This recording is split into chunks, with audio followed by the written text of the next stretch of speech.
was very influential.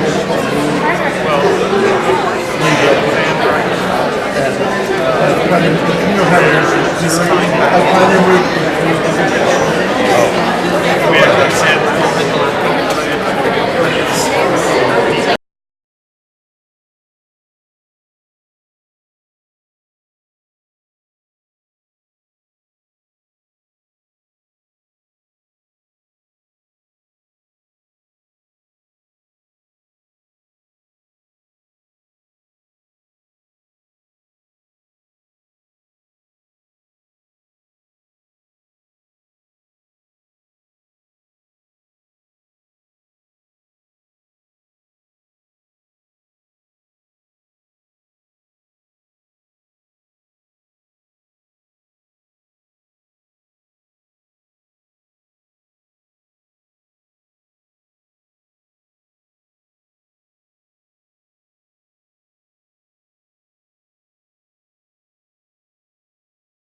celebratory day. It is a day of celebration, and we just invite you to bring all that you are,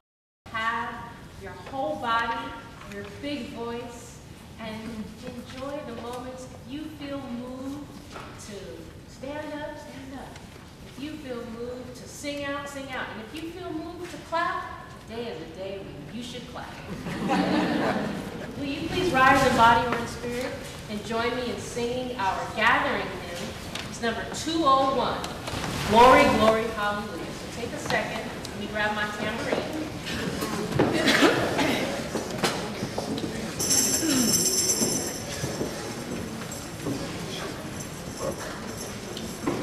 We got 201, here it comes.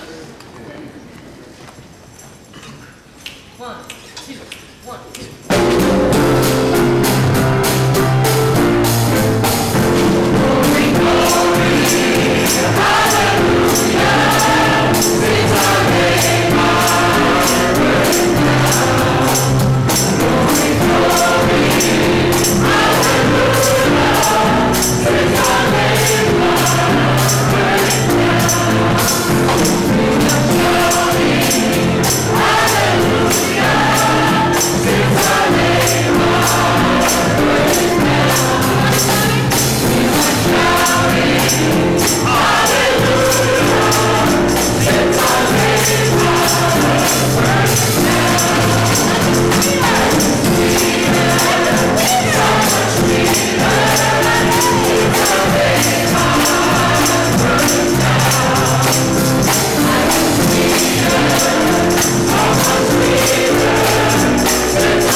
The rain, praise the seagull dive, the curl of plant, the raven talk, praise the dark, the moon cradle, praise the sky fall, the bear sleep, the earth eclipse, the fired leap, praise the backwards, upward sky, praise the day. Praise crazy, praise sad, praise the path on which we're led, praise the road and the earth and the water rises spring.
by love, spirit, and community.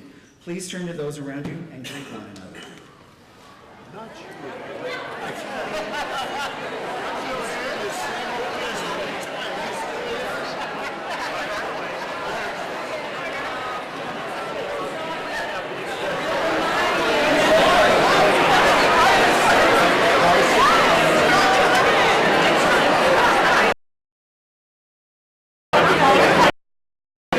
Everyone is invited to join us for coffee and conversation held after services. We invite newcomers to stop by the welcome table to chat with Zanaya Lee, Membership and Community Coordinator, and church members.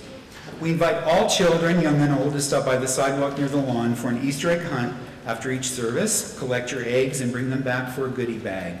Today is the last day to submit your application to be considered as a candidate for the Board of Trustees. If you have any questions, a member of the nominating committee will be available after each service to chat with you.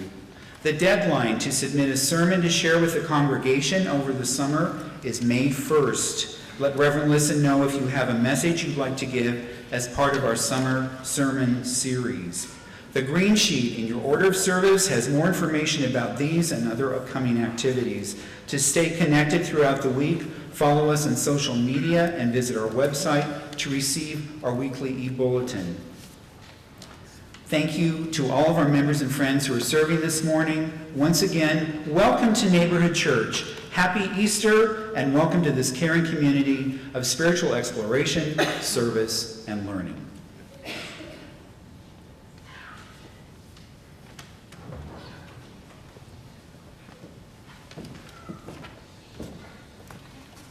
Our meditative hymn this morning is number 385 in your gray hymnal.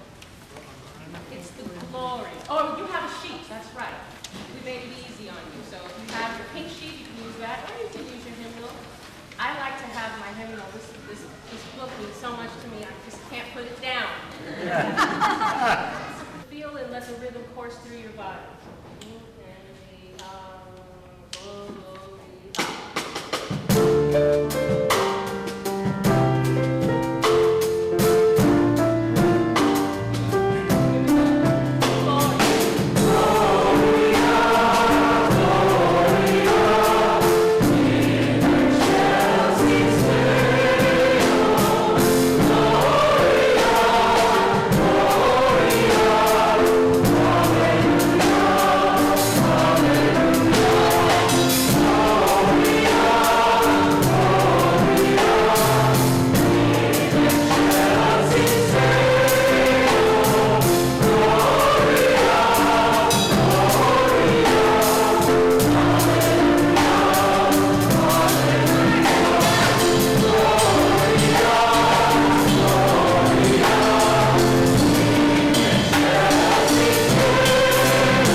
May I have all of the children and youth come to the front for a story, please?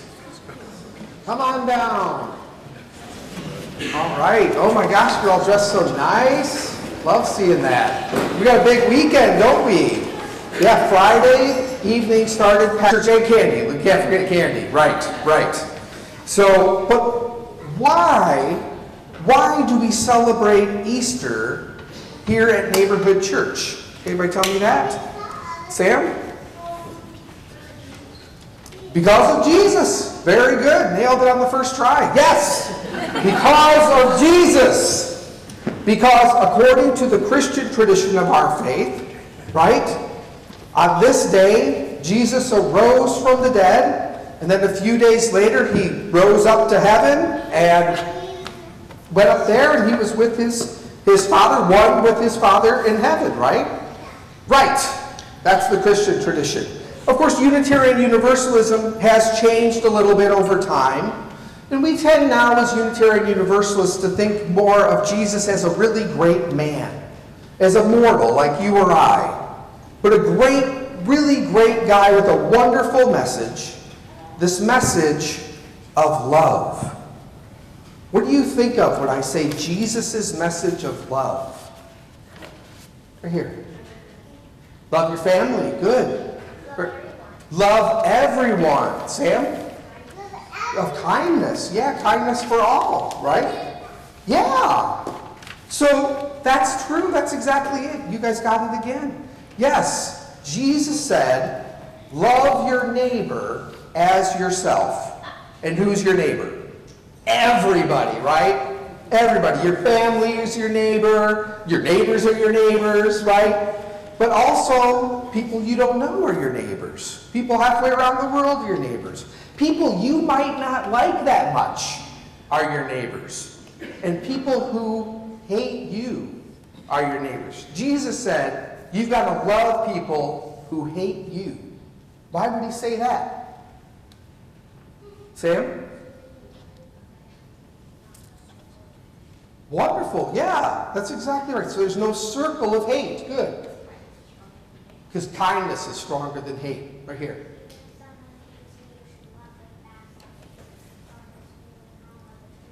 That's exactly right. It doesn't carry the hate on, right? Martin Luther King has a beautiful quote, doesn't he? He says that darkness cannot put out darkness. Only light can do that. And hate cannot drive out hate. Only love can do that. Right? That comes from Jesus. And that's the belief. Jesus said, if someone strikes you on one cheek, you shouldn't hit them back. You should offer them the other one. Right? Meet hatred with love.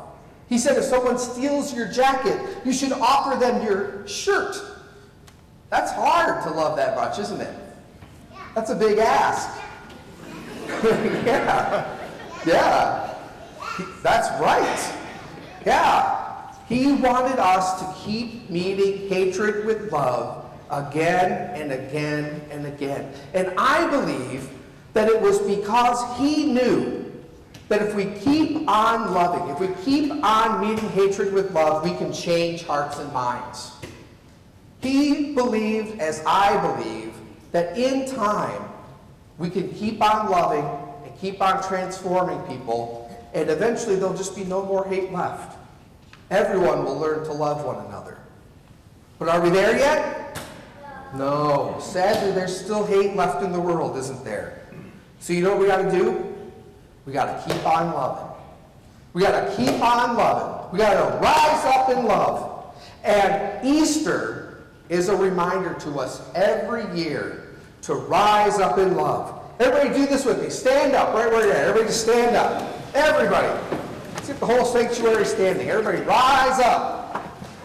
Lift your hands in the air and say, rise up in love. Rise up in love. One more time as loud as you can. Rise up in love. Woo, very good. Very good. Amen. Amen. Let it be so. Will you remain standing in love? We have young people, stand up, please. Rise up. Stay right where you are, because now's the moment where we sing you to your classes, and I need your help. This is first verse, is your verse. You sing, this little light of mine, I'm going to let it shine. And then you sing, everywhere I go, I'm going to what? Let it shine. You're going to let it shine. And then you will be ushered out into your classes. Let's sing together, this little light of mine, and make sure we can understand every word you sing at the top of your lungs. 1, 2, 1, 2, 3. Everywhere I go,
Let it shine, let it shine, let it shine.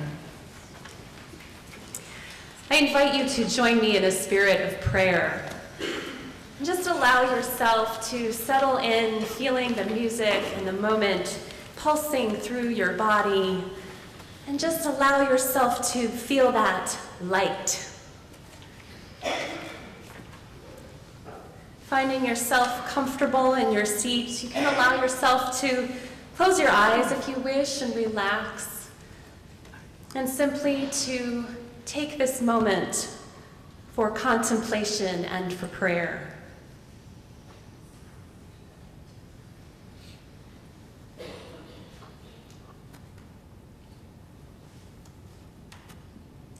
God of many names, Spirit of hope, settle into our bones on this Easter morning. Remind us once again that the dawn light is never a gamble.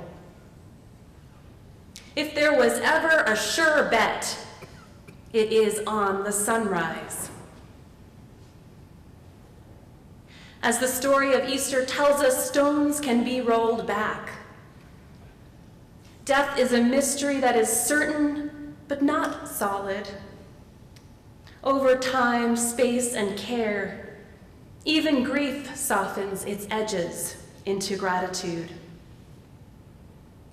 But hope is like the sunrise, eternal and born bred within us. We cannot rid ourselves of this hope even if we tried. Like the green shoots of spring, we are creatures built by sunshine. After heartbreak, after betrayal, after loss, after devastation, in fear we may stumble and doubt and deny. We know people have tried to seal off the morning, to entomb the light. This morning we lament the news of a horrific terrorist attack in Sri Lanka. We lament that unthinkably cruel violence has pierced the promise of the dawn. And yet still, the sun rises and calls us, her children, into bloom. Always, she says, always I will return. Don't despair. All is not lost. Love rises. Spirit of life, Spirit of love, help us to remember our true nature. Help us to lift our faces, eyes closed, palms open, to the warmth of the light. By the wonder of nature's renewal, or the miracle of prayer's alchemy, show us the resurrection. Show us how love rises within us again and again and again. Help us to understand that way of forgiveness and help us to start anew. Let us journey now into the silence for a moment to mingle these words of Easter prayer with the meditations of our hearts.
Let us now breathe together and breathe out, collecting back our prayers into this sanctuary, prayers that are held and carried and fulfilled by one another. And let us say together the sacred word, Amen. Amen. I'd like to ask our ushers to please come forward. This morning is all about praise and thanks. And so this morning with our offering, we offer praise and thanks to our beloved neighborhood Unitarian Universalist Church, this gathered community of beloveds who worship, who sing, who do justice, who build community week in and week out. Our offering will now be given and gratefully received.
I want to say a moment of thanks for Rachel and Joey Wozniak, who are in the back corner over there.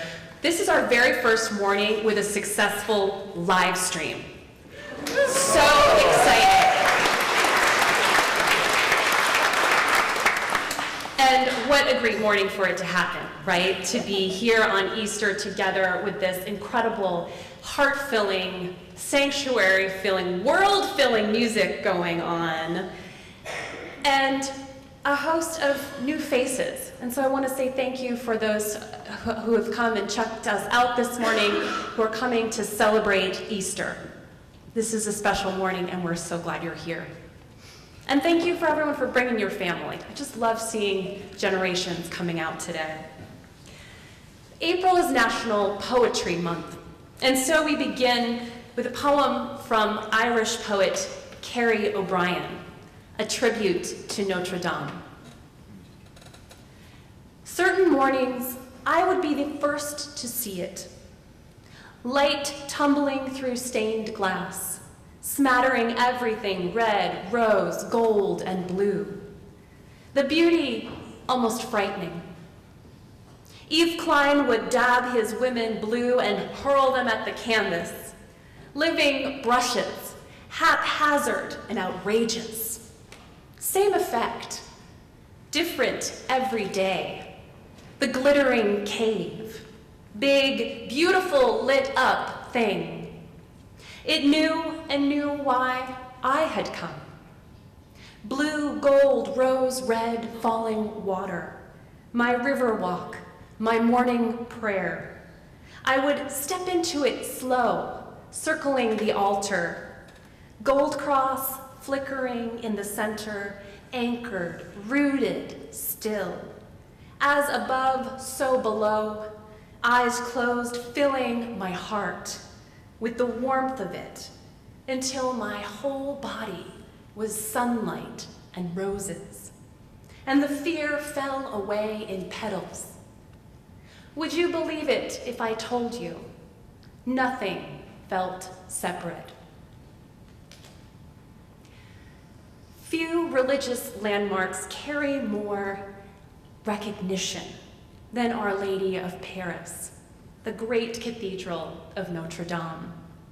Begun in the 12th century by Pope Alexander III, Our Lady was built on the foundation of a Roman temple dedicated to the god Jupiter, god of Jupiter and moral protector of the Italian people.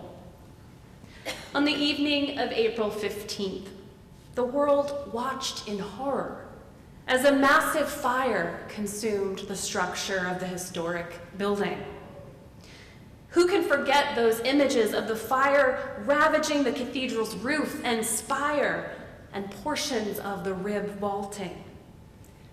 Deep into the night, thousands of strangers gathered on the riverbanks to pray, singing Ave Maria.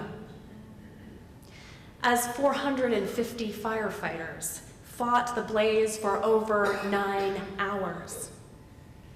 In the morning light, through the haze and the rubble, the world sighed a breath of relief. Our Lady was damaged but still standing. Her shimmering crosses, her stately arches, and soaring buttresses still intact. Astoundingly, officials say that even 15 more minutes of that fire would have then destroyed the entirety of the structure. So as those embers died down, a suspenseful search for Our Lady's vast collection of archives and relics and artifacts continued, and then cries of joy came pouring in.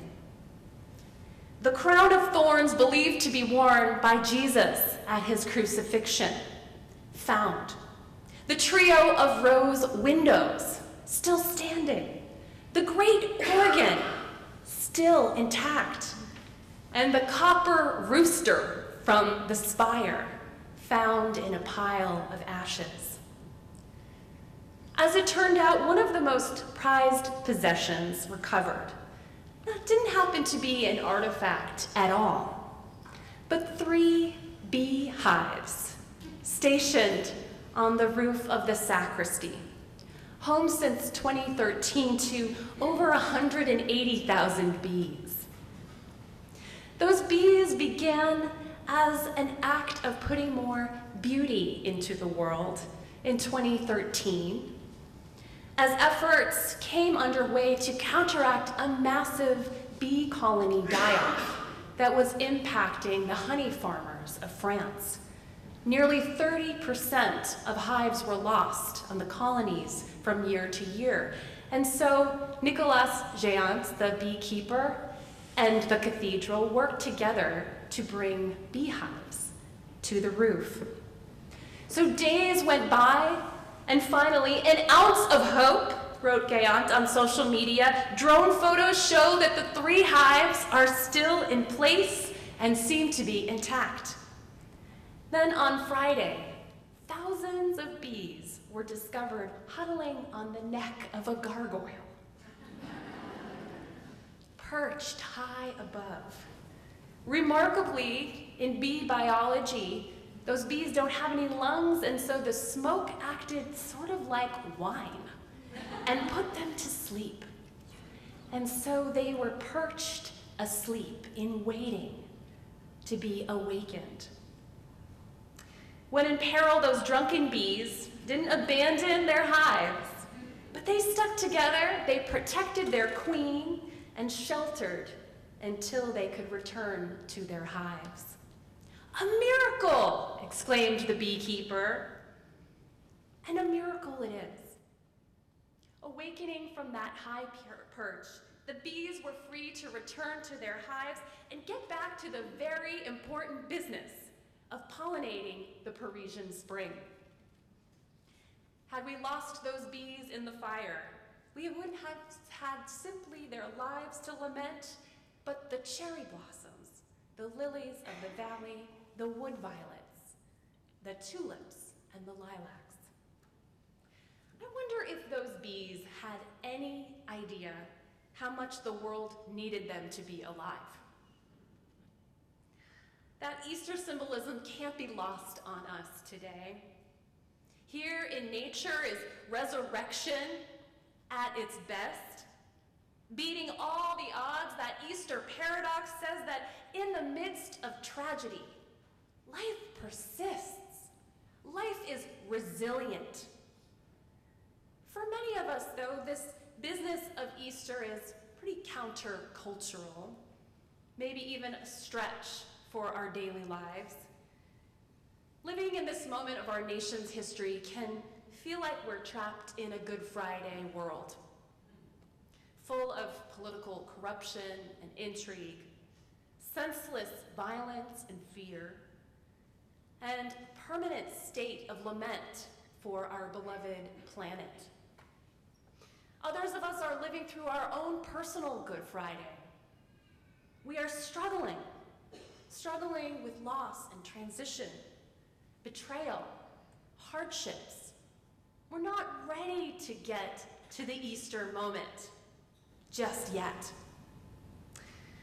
Richard Smallwood is the composer of that beautiful anthem we heard the choir sing this morning.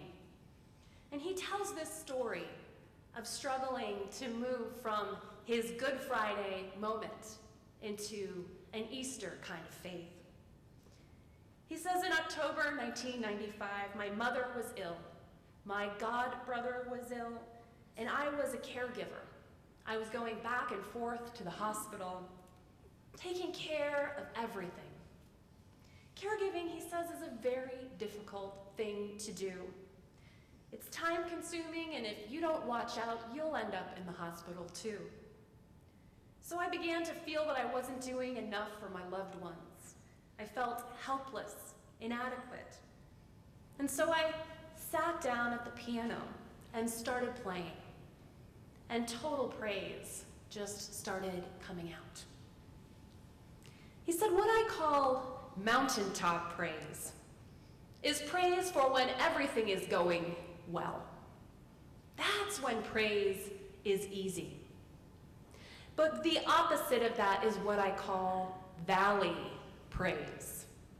when you're in a dark situation and you can't see the light. Yet we praise anyhow, because we understand that this too shall pass. And even though it's a dark situation, mountaintop to valleys of our lives.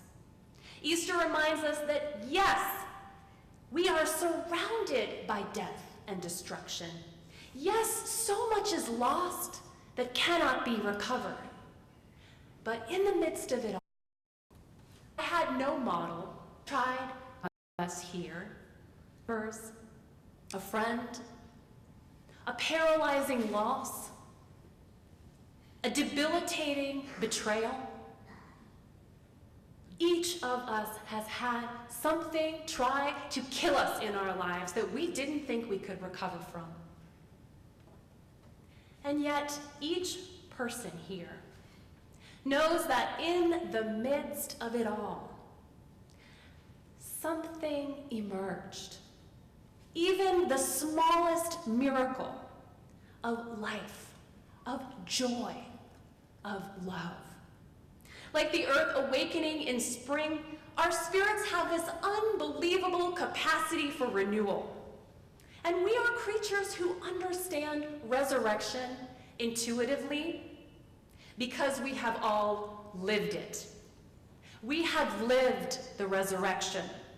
And today, we must muster every bone in our body in gratitude for what we have survived. And celebrate. Give life praise. Give God praise for all that we have been through. I close with the words of Polish poet Adam Zagajewski. He puts it this way: try to praise the mutilated world. Remember June's long days, and wild strawberries, and drops of rosé wine. You should praise the mutilated world. Remember the moments when we were together in a great room and the curtain fluttered.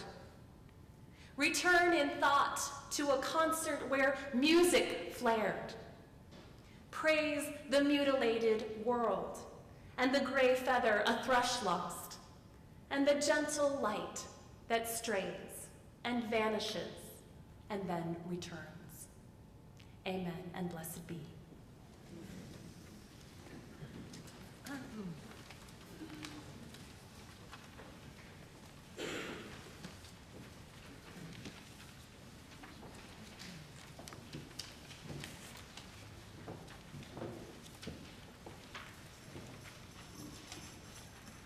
Before we do our closing hymn, which is number 368 in your hymnal, Now Let Us Sing, or on your pink sheet, I do want to just take a moment to acknowledge my good friends Gabe on the bass, and I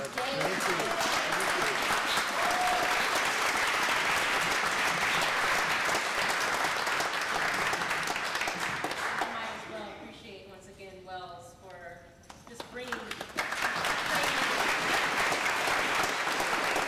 of our choir members. You should clap for them too, because they're all amazing. I don't know if this is on or not, but you can hear me, yes? Okay, because before we do the song, we have to make sure we know how it goes. Because it has to be done well. It has to be done with spirit. So will you join me in rising in body or in spirit? And let's just remind ourselves how the low part goes. Raise your hand if you have a low voice. Who has a low voice? Yes, there's the low voices. Here's how the low part goes. Now let us sing, sing, sing, sing. Now let us sing, sing, sing, sing. Now lift up your voice, be not afraid. Now let us sing to the power of the faith within. Now let us sing, sing, sing, sing. Now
Praise the path on which we're led. Praise the roads and the earth and the water.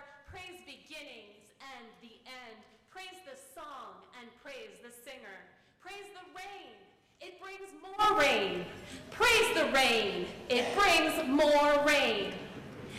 For this is the day we are given. Let us rejoice and be glad in it. Happy Easter. Happy Easter.